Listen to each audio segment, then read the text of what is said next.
That's what I want to be. Over the last 10 years, Harry Sims has gotten pretty good at fighting. Katrina took his home, his neighbors, and nearly his life. We have to have another floor. But he rebuilt, even putting a makeshift boxing ring in his yard to inspire kids in a neighborhood with little else.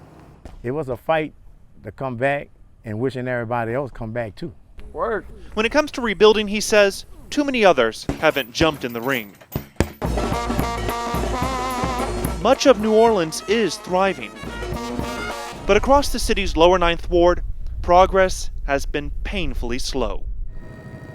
10 years ago, a 12-foot wall of water tore through here. Many were too poor to leave before the storm or to rebuild after. Today, once bustling neighborhoods are filled with street after street of empty lots. Only 4 out of every 10 homes here have been rebuilt. In places, nature is swallowing the past. This is a good example of what people in New Orleans face 10 years after Katrina. Overgrown lots that are not just growing over sidewalks, but into what used to be a fairly busy street. And this isn't an abandoned lot. There is still a home back there. Dozens of homes have never healed, abandoned and forgotten, which is how Henrietta Manuel feels. We just feel like we're thrown away. She returned 5 years ago. Most of her neighbors didn't. Now she's surrounded by overgrown lots and crumbling roads. It just seems like they just don't care. They just don't, like we're not worth anything that they could just leave us like this and we're supposed to be satisfied. But that's not fair. That's not right. Councilman James Austin Gray showed us the remains of a private school. Long ago, its leaders decided to rebuild elsewhere. I mean, we're not talking a year after Katrina. We're talking a full decade. And you still have things like this and empty lots. It's terrible. And all I can say is we're now on the move. I don't quite understand why we haven't made more progress over the 10-year period.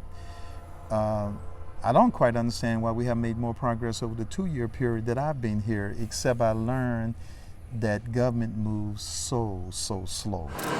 The city's tried to crack down, but Inspector Kevin Grand Prix's warnings to cut the grass just seem to be ignored. Owners are hard to find, and the work is expensive. And why isn't the grass being cut on these lots? Because they have to go through the process. Because it looks like the process ain't working. Oh, it's working. It's working, but like any process, you have lots like this. If you see the magnitude of the lots out here, so I mean, the city's trying hard to keep up with it. We can't put them in jail to make them cut it. There is progress. Millions of dollars have poured into here. Homes are being rebuilt. A community center recently opened, soon to be followed by a new high school. Hey, darling. How you doing today?